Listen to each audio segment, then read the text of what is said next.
Bei den Tafeln fehlt es an allem. Lebensmitteln, Personal und Zeit. So war es noch nie. So war es echt noch nie. Also sowas habe ich noch nicht erlebt hier.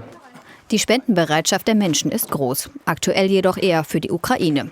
Doch bei den Tafeln wie in Fritzlar bei Lothar Krönert werden die Grundnahrungsmittel knapp. Die Hilfesuchenden jedoch mehr. Er muss deshalb die Reißleine ziehen. Aufnahmestopp.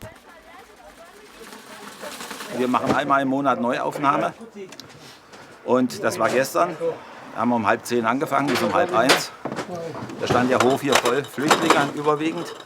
Dann haben wir gemacht bis 12:30 und dann ging nichts mehr, dann haben wir den Rest weggeschickt. Mehrfach die Woche fahren die Tafelmitarbeiter die Supermärkte ab.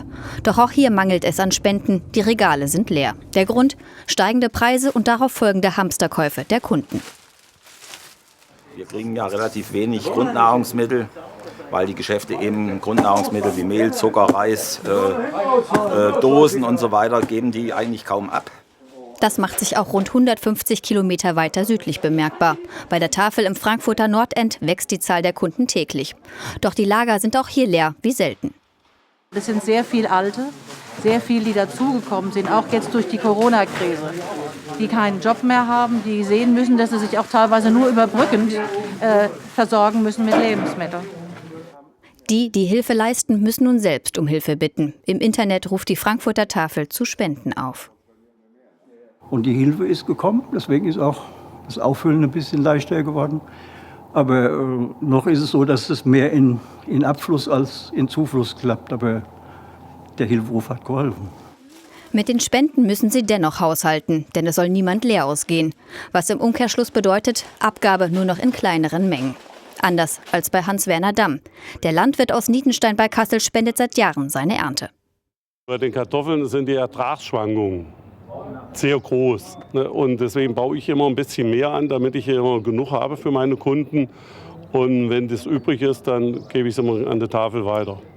Trotzdem genügt es oft nicht für die über 700 Kunden der Fritzlarer Tafel. Diesmal sieht es so aus, als wenn es genug Lebensmittel gäbe. Doch die müssen für mehrere Tage reichen. Denn unklar ist auch, wie viele Spenden in Zukunft abgegeben werden. Auch Mario Schneider holt sich heute sein Essen ab. Er hat bis vor kurzem als Kellner gearbeitet, lebt aktuell von Hartz IV und am Rande des Existenzminimums, wie viele andere auch.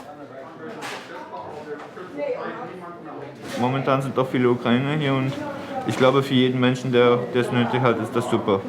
Würde es sowas nicht geben, glaube ich, hätten die Menschen mehr Probleme. Wie lange die 60 Mitarbeiter den Ansturm auf die Tafel noch auffangen können, ungewiss. Die meisten sind längst im Rentenalter, kommen selbst an ihre körperlichen Grenzen.